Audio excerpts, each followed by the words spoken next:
আমি চাই। ভাই বাসুদেবতী, এও জগতের মায়েরা অগ্নিবস্ত্রের শাড়ি ব্যবহার করতে পারেন না। কথাটা ভুল হচ্ছে।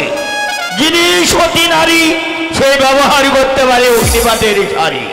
আর 101টি আগমনের বরযাত্র আমি আনবো, এ তোমাকে কথা দিতে হবে বাসুদেবতী। নবজামতা চিনে নিতে হবে। আমি কথা দিচ্ছি দাদা, ওই 101টি বরযাত্রী মধ্যে সে হবে আমার নববধূ জামাতা, তাকে আমি বেছে বের করে দেব। বেশ, আর কোনো দাবি আছে? আর দাবি নেই। শিবাই, তোমার কিছু দাবি আছে? বাবু আমার একটা দাবি ছিল বাবু, ছোট্ট দাবি।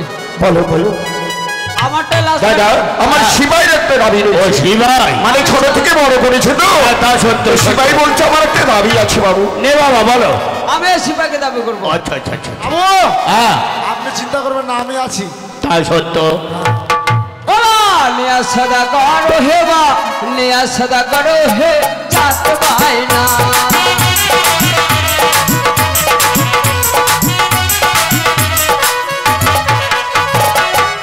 আরে এক ট্রাক লেংটি দূর যদি দিতে পারো হে বা, নিয়া সদা করো হে বা, নিয়া সদা করো হে জাত ভাই না। অবন্তর দাবি।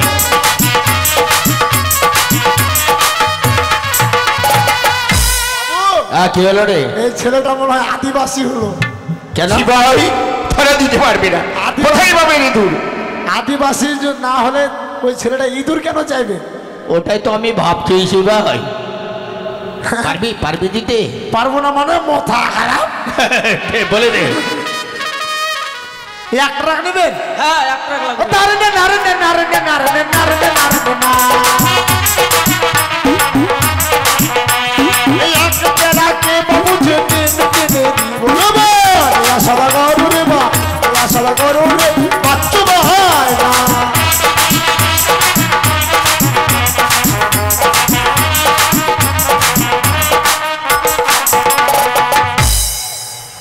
বাবা কোথায়? বাবা কোথায়? এটাও কথা ঠিক, পাবো কোথায়? শিব ঠাকুরকে চেনেন? হ্যাঁ নাম শুনেছেন? হ্যাঁ হ্যাঁ, শিবের ভক্ত হচ্ছে আমার সদাগর বাবু, হ্যাঁ। আর শিবের ছেলে হচ্ছে গণেশ। আমার বাবু যদি বলে হে গুরুদেব আমার ইঁদুরের খুব প্রয়োজন, তখন শিব কি করবে? ওর ছেলেকে বলবে আমার ভক্তর ইঁদুরের খুব প্রয়োজন, ইঁদুর লাগবে। তখন ইঁদুর কি করবে? আপনাদের বাড়িতে ট্রেনে লোড করে পাঠিয়ে দেওয়া হবে। আপনাদের বাড়িতে ভোট করবে, ইলেকশন করবে, মিছিল করবে। আপনাদের রাজ্য ফুটো ফুটো ফুটো ছারখার। ঠিক বলেছিস, ঠিক বলেছিস। বাবু, কি হয়েছে শিবাই? আমি ভাবছিলাম দিতে পারবে না, কিন্তু তারা দাবি পূর্ণ করে দিয়েছে। হ্যাঁ বাবু, পূর্ণ করে দিয়েছে। আরে কি দাবি রয়েছে? না বাবু, আর দাবি নেই। শোনো শিবাই, যাও ওই শিবাইকে জল খাওয়ার ব্যবস্থা করো। বড় খিদে পেয়েছে তো, চোখ পুরানো গড়ি পরে বহুদূর পর ফাঁসতে খিদে পেয়েছে। ঠিক আছে, ঠিক আছে। জল বাসুদেবতী, তোমার বাড়িতে তখনই আমি অন্ন জল গ্রহণ করব। হ্যাঁ, কিন্তু ছোট্ট একটি কাজ করে দিতে হবে বাসুদেবতী। দাদা কি বলেছেন দাদা? এমন কি ছোট্ট কাজে দাদা আপনি বলতে? আর হচ্ছে আচ্ছা করে বলি, আশা করি আমার যে সমাজের পদার্পণে করেছে আমি আশা পূর্ণ করতে পারবো না। আমার নিশ্চয়ই পারবে। যখন আমি পাত্রী অন্বেষণে আসি, সঙ্গে করে এনেছি আমি অষ্টগন্ধা লৌহ কলায়। লৌহ কলাই? লৌহ কলায় ঢোল ঘোষণা করে জানানো আছে, যেই কন্যা আসি যাইবে অষ্টগন্ধা লৌহ কলায়, তার সহিত বিবাহ যাবে আমার কনিষ্ঠ দুর্লভ লক্ষা। একটু বলছেন দাদা? ঠিকই বলছি আমি। কি বলছেন না দাদা? আমার বিশ্বাস হয় না এই অষ্টগন্ধ লৌহ কলাই কাউকে সিদ্ধ করতে পেরেছে দাদা। বাসুদেবতী, ভুল করেছি আমি বুঝতে পেরেছি। আপনার কাছে আমি কয়েকটি দাবি রেখেছি বলে হয়তো আমার দাবি পূর্ণ করতে পারবেন না বলে আপনি ওই অষ্টম বৎসরে নাবালিকা মেয়েকে পরীক্ষা করতে যান, ওই অষ্টগন্ধ লৌহ কলাই সিদ্ধের অবস্থা নিচ্ছেন। না না না, উত্তেজনা করা চলবে না। ভুল আমি করেছি। আগে যদি জানতাম তোমার পা বুঝারিতে কোনো সতী কন্যা নেই, সতীর স্পর্শ নেই, তোমার এই পাপ রাজ্যে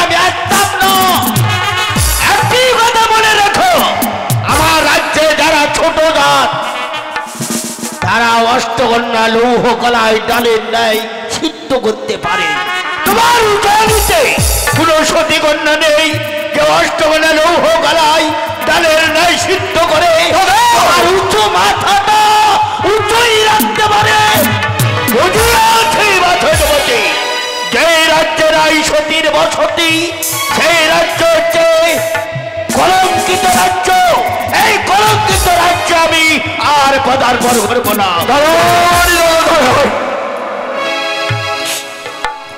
আপনি যখন অষ্টখণ্ড লৌহ কলাই নিয়ে এসেছে, এই অষ্টখণ্ড লৌহ কলাই যদি সিদ্ধ করতে পারে তাহলে আমার একমাত্র কন্যাকে পুত্রবধূ করে নিয়ে যাবে। নিশ্চয়। তবে দাদা ওই অষ্টখণ্ড লৌহ কলাই আমার হস্তে তুলে দেন।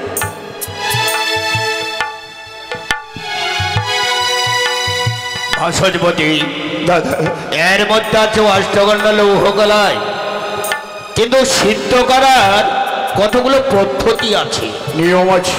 নিয়ম আছে। এমন কি নিয়ম আছে দাদা? 3 বস্তু উৎখর কাঁচা, 3টি কাঁচা জিওলের ডাল, কাঁচা পাত্রে কাঁচা উনুনে তেল আলোকে ডাল দিয়ে সিদ্ধ করতে হবে অষ্টকন্যা লৌহ কলাই। তোমার মেয়ে যদি ডালের নাই সিদ্ধ করতে পারে, এই অষ্টকন্যা লৌহ কলাই জলযোগ করে সাবদ্ধ করে আমি দেশে ফিরে যাব। দাদা আপনি কিছু সময় বিশ্রাম করুন। বেশ, আমি অষ্টখণ্ড লৌহ কলাই সেদ্ধের ব্যবস্থা নিচ্ছি। তাই করো মা সজপতি, তাই করো তুমি। জানি না ঠাকুরে আমার দৃষ্টি কি আছে। আজ চম্পক নগর থেকে এসেছিল আমার দাদা, আমার একমাত্র কন্যাকে পুত্রবধূ করে নিয়ে যেতে চাই তার গৃহবাজারে, কিন্তু তার সতীত্ব প্রমাণ করেনি। বলেছে এই অষ্টখণ্ড লৌহ কলাই যদি সিদ্ধ হয় তাহলে আমার একমাত্র কন্যাকে পুত্রবধূ করে আমার গৃহবাজারে নিয়ে যাবে। আমি দাদাকে কথা দিয়েছি। তবু জানি প্রণাম হয় বাবা। কি হয়েছে গো? আশীর্বাদ করি মা। নীরব নিস্তব্ধ জানি না গো, নয়নের পরিশন হচ্ছে কেন বাবা? কি হয়েছে ওরে মা, বলো। আজ আমার বড় দাদা এসেছিল আমাদের গৃহবাজারে, হ্যাঁ তাই তোকে পুত্রবধূ করে নিয়ে যাবে তার গৃহবাজারে বলে এই অষ্টখণ্ড লৌহ কলাই যদি সিদ্ধ করতে পারিস মা তাহলে সতী বলে গ্রহণ কন্যা হবে, আর যদি সিদ্ধ না করতে পারিস এই উজানি নগরে অসতী বলে কলঙ্কি বলে ছড়িয়ে যাবে মা। না বাবা, এই পৃথিবীর বুকে লৌহ কলাই সিদ্ধ করতে পেরেছে তুমি কি কোনোদিন সমান করেছো? পেরেছে মা, পেরেছে। আমার দাদা বলেছে চম্পকনগরের ছোট জাতির মেয়েরা নাকি অষ্টখণ্ড লৌহ কলাই সিদ্ধ করতে পারে মা। বাবা আমি যে কথা দিয়েছি মা আমার দাদাকে এই অষ্টখণ্ড লৌহ কলাই সিদ্ধের ব্যবস্থা নেই মা। বাবা আজকের দিনে আমি তোমার নয়নের জল আমি দেখতে পারবো না। আমি তেমন কন্যা নয়। পিতা মাতার মস্তকর হয়ে নত হয়ে যা তুলি সাত হয়ে যায় কি আমি কোনোদিনই চাইবো না। দাও আমার হস্তে তুলে দাও, আশীর্বাদ করো যেন আমি জয় হতে পারি বাবা। আশীর্বাদ করেছি মা, তুই অষ্টখণ্ড লৌহ কলাই ডালে সিদ্ধ করতে পারবি। ও চম্পলানগর উজানি নগরের ভোজবিন্দুগণ সকলে আশীর্বাদ করবে। মায়েরা উলধ্বনি দিবে, বাবারা জধ্বনি দিবে। আমার একমাত্র কন্যা যেন লৌহ কলাই সিদ্ধের ব্যবস্থা করতে পারে। জানি না বাবা, যে লহষ্টকলে হস্তে ধারণ করেছি আমি জয় হতে পারবো কিনা, তবুও তুমি আমার জন্য ঠাকুরের কাছে কামনা করো। আমি যে দেবীর চরণে পুষ্পাঞ্জলি না দিলে আমি জল গ্রহণ করি নাই। আমি সেই দেবীর কাছে ভিক্ষে চাইব। যদি আমি সিদ্ধ করতে পারি ফিরে আসব, যদি সিদ্ধ করতে না পারি আমার এই পাপিষ্ট মুখ নিয়ে আমি কোনোদিনের প্রাসাদের দিকে ফিরে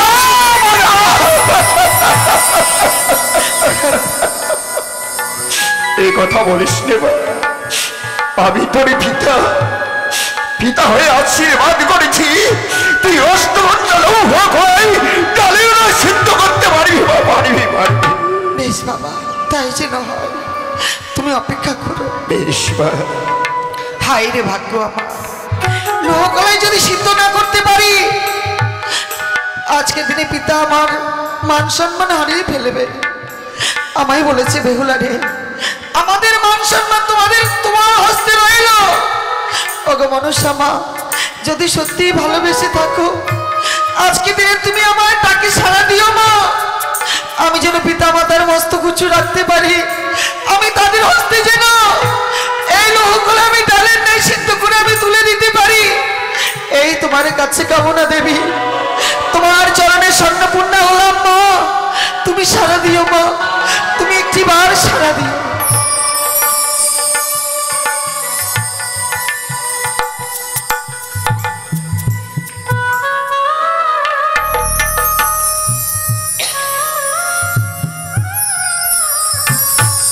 কোথায় ভুলে রইলে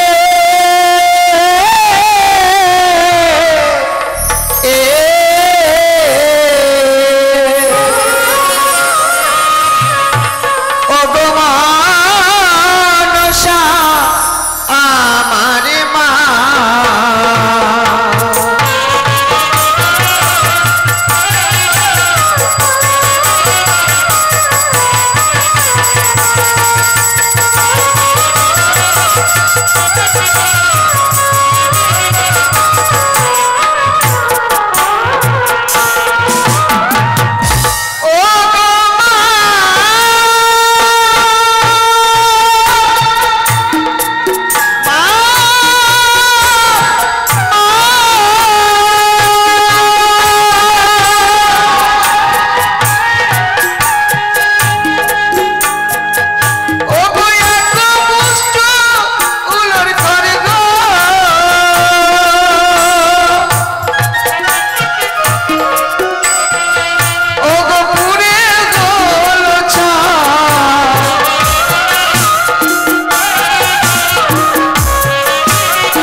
সিদ্ধ না হয়ে গো ওগুলো গুড় কলা।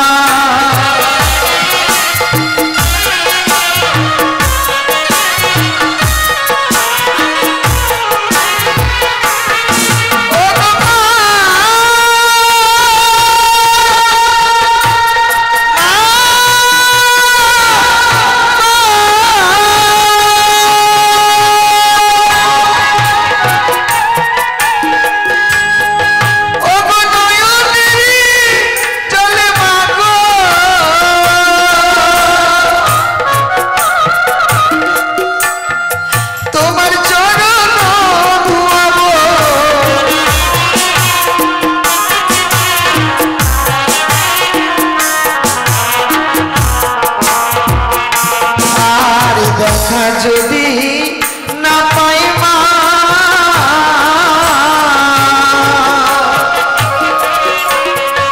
আজ প্রাণ গতি জীব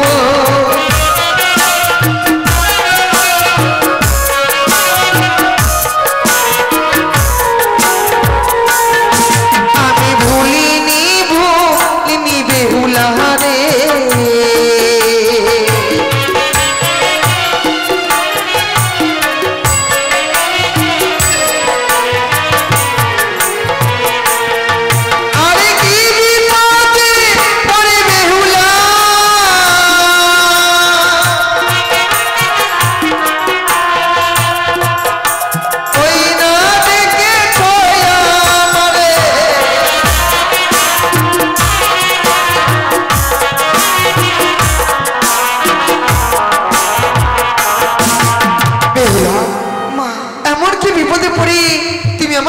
করেছো মা, দেখেছো মা, হস্তে ধারণ করেছিল হস্ত কলায়, আমায় নাকি ডালের ন্যায় সিদ্ধ করে দিতে হবে। নিশ্চয় হবে মা। মা গো, আমি তো রয়েছি, তুমি আমার নাম স্মরণ করে উনুনে আছে দেবী, তোমার লোকগুলোটাও সমানো ডালের ন্যায় সিদ্ধ হবে মা।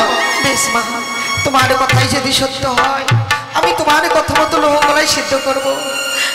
তবে তুমি আশীর্বাদ করো, যখনই বিপদে পড়বো তুমি আমায় উদ্ধার করে নিও মা। নিশ্চয়ই মা।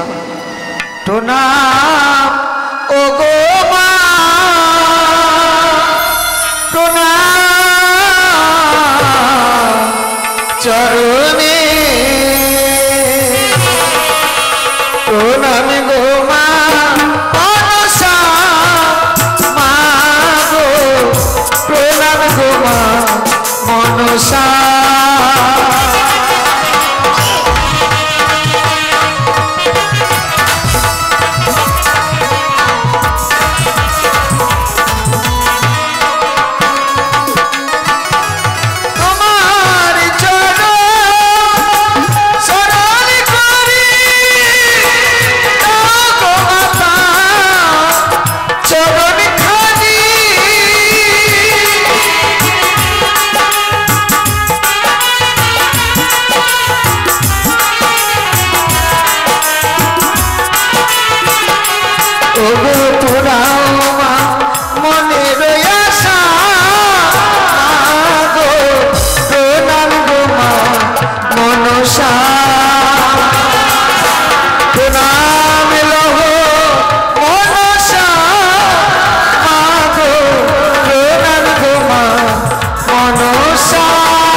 মা তুই অষ্টমণ্ডলে সকলে সিদ্ধ করতে পেরেছিস ঠিকই সত্যি আজ সত্যি বলে কি ঘটনা হয়েছে মাগো হয়েছে রাজপতি দাদা এই যে অষ্টমণ্ডলে সকলে আমি জানতাম তুমি পরীক্ষা করি দেখো আমি জানতাম রাজপতি এই অষ্টকন্যা লৌহ গলায় তোমার মেয়ে ডালের নাই সিদ্ধ করতে পারবে দাদা হ্যাঁ আজ তো নিজ নয়নে দেখলে এই অষ্টমণ্ডলে সকলে আমার একমাত্র কন্যা সিদ্ধ করতে পারলো পরীক্ষায় উত্তীর্ণ হয়েছে আজই আমি এই মুহূর্তে আশীর্বাদ ছেড়ে আমি দেশে যাব আশীর্বাদের জোগাড় করো ও আমার একমাত্র কন্যাকে আশীর্বাদ করে আপনি চম্পলায় ফিরে যাবেন হ্যাঁ এই দশটা শিরা নিয়ে চলো ফুলটো নিয়ে আসো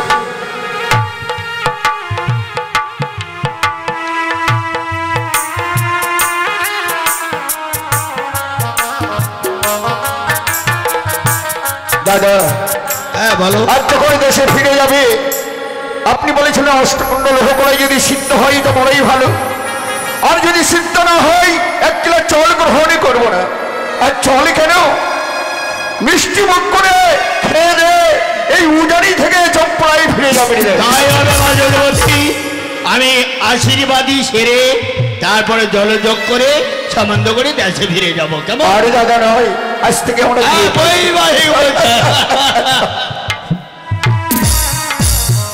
আপনারা সকলে আসেন বেহুলাকে আশীর্বাদ বলে দাও আশীর্বাদ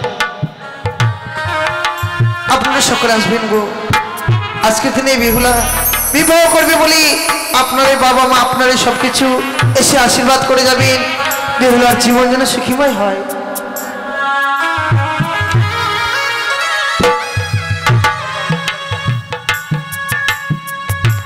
ওই আশীর্বাদ করো গো তোমরা বেহুলার মস্তকে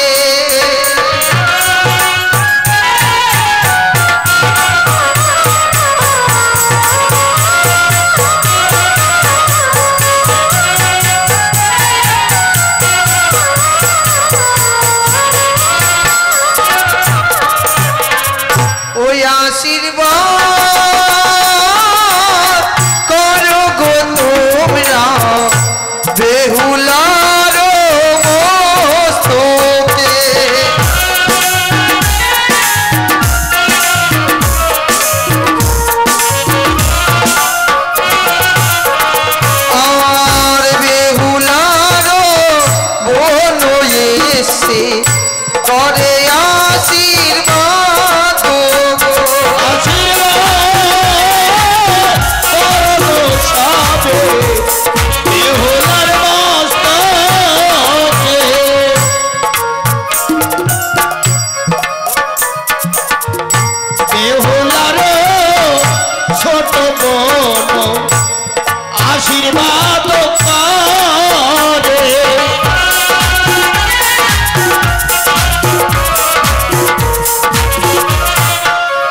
রাম আশীর্বাদ করে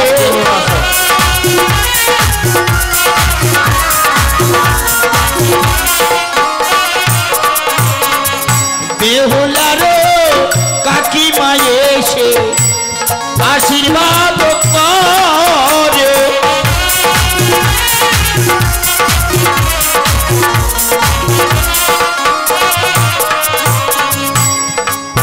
ওই আশীর্বাদ করো গো সবে বেহুলার মস্তকে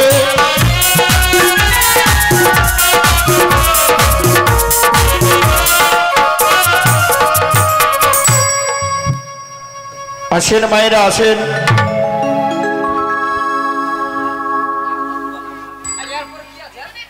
মায়েরা যদি আসবেন তাহলে তাড়াতাড়ি আসবেন। আশীর্বাদ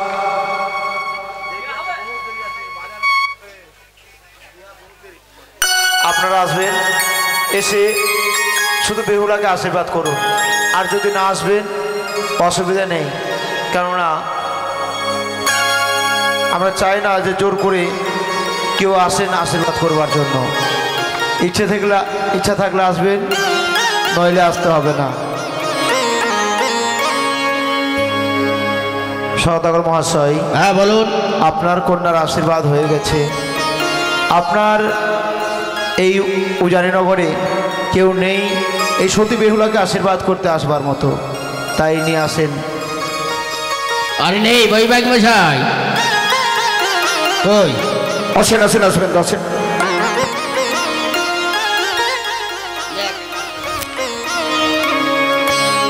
ওরে স্বার্থ ছাড়া বন্ধু বান্ধব কাছে আসে না, ওরে বিনা স্বার্থে দুনিয়ায় কেউ ভালোবাসে না। স্বার্থ ছাড়া ভালো বাসে শুধু আমার মা।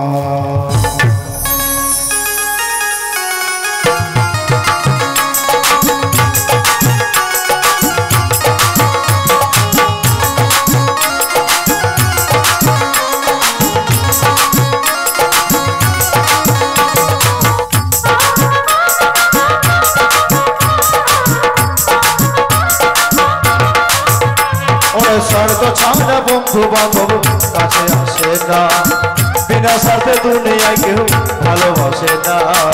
স্বার্থ ছাড়া ভালো শুধু আমার মা, স্বার্থ ছাড়া ভালো শুধু আমার মা।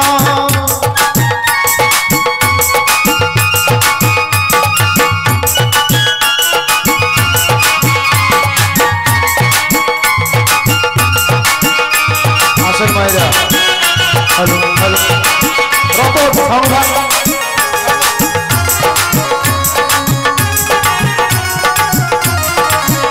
হ্যালো হ্যালো হ্যালো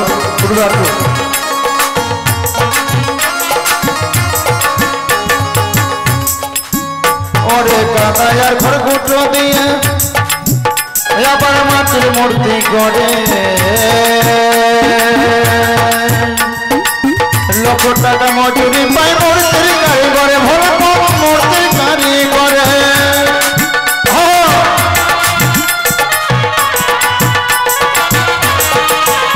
আবার কাদায়ার ঘর গুটো দিয়ে ও মাটির মূর্তি করে,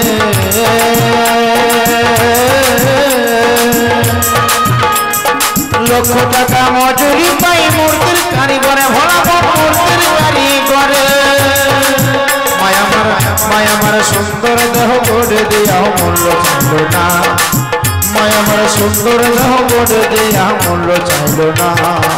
স্বার্থ ছাড়া ভালো বাসা শুধু আমার মা, স্বার্থ ছাড়া ভালো বাসা শুধু আমার মা।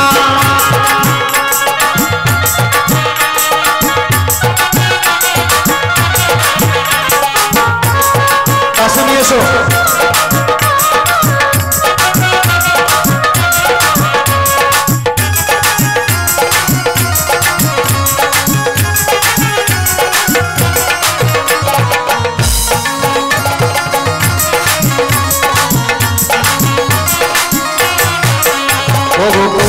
কত বছর খেলে আবার আমার হিসেবটা পাকা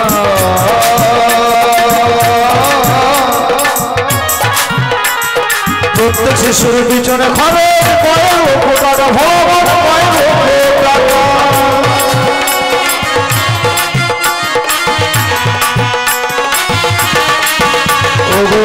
দু 5 বছর গেলে হিসেবটা পাকা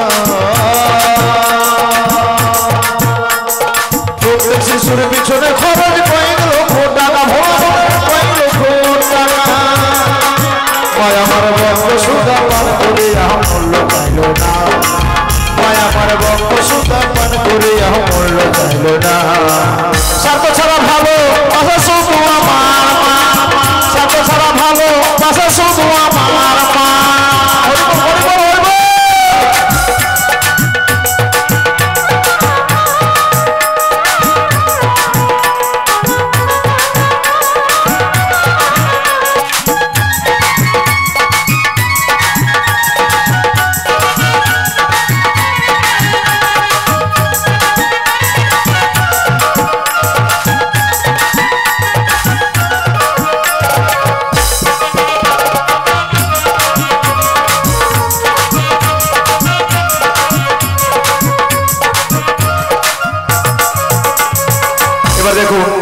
আদিবাসী দিয়ে জঙ্গল পরিষ্কার